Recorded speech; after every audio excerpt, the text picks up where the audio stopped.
ستاندەر وردەکاری هەنگاوێکی نوێی پلاسخارد لە کوردستان ئاشکرا دەکات. وادەی دووەم کۆبوونەوەی لەگەڵ لایەنەکان کەی دەبێت و تەوەری دانیشتەکان چی دەبێت؟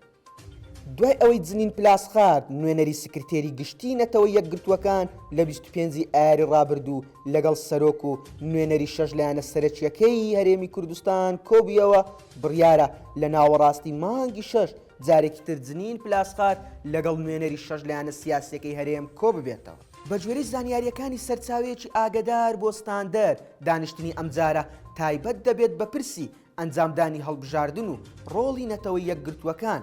ئەمەش لە دوای ئەوە دێت لە کۆبوونەوەی یەکەمی ناوبراودا لەگەڵ لایەنەکان بەشێک لە حزبە بەشدارەکان داوایان کرد نەتەوەی یەکگرتووەکان ڕاستەوخۆ سەرپەرشتی هەڵبژاردننی پەرلەمانی کوردستان بکات نەک تەنات چاودێری بکات. ئەوەش بە ئامانجی ئەوەی گەرنتی پاک بەڕێوەچوونی هەڵبژاردنەکە بکرێت. پلاسخارد لە کۆبوونەوەی ڕابردوو نەیتوانی بوو بەڵێنی ئەوە بدات ئەوان دەتوانن ڕاستەوخۆ سەرپەرشتی هەڵبژاردنەکە بکەن.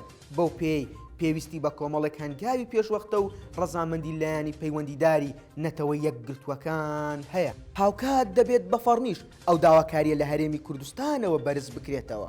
ڕۆڵی پلاسخارد ئێستا لە ناوخۆی هەرێمی کوردستان زۆرترین مشتومڕی بە دوای خۆیدا هێناوە بە جۆرێک بەشێک بە فریاد ڕەس و بەشێکیش بە عەرەبای ڕێککەوتن و دەرباسکردنی حزبەکانی دەسەڵاتی دادەنێن لە ژێر ناوی ڕێککەوتن. بەشێک لە چاودێرانی ناوخۆ پێیان وایە نزیکی پلاسخارد لە دەسەڵاتدارانی کورد هیچ بنەمایەکی نییە. بۆ ئەوەش دەگەڕێنەوە سەر ئەو راپۆرتەی کە لە کۆبوونەوەی ئەنجومەنی ئاسایش خوێندیەوە کە تیایدا ڕەخنەی زۆر توندی لە دەسەڵاتدارانی هەرێمی کوردستان گرت. بە ئاشکرا پارتی و یەکێتیشی بەوە تاوانبار کرد کە چارەنووسی هەرێمی کوردستان بەرەو تاریکتر و داڕوخاوتر دەبن. یەکەم جار بوو یۆنامی دەسەڵات و خەڵکی کوردستان لە یەکتر جیا بکاتەوە و ستایشی خەڵکی کوردستان و ڕەخنەی توندیشی لە دەسەڵات بگرێت. ئێشی ئەو راپۆرتە بە جۆرێک کاریگەری هەبوو وای کرد پارتی و یەکێتی هەنگاوی بەپەلە بنێن بەرەو پلاسخارد چونکە دەزانن وڵاتانی زلهێز بەشێکی زۆری هەڵوێستەکانیان بەرامبەر دەسەڵاتی کوردستان پشت بە راپۆرت و تێبینیەکانی یۆنامی دەبەستن.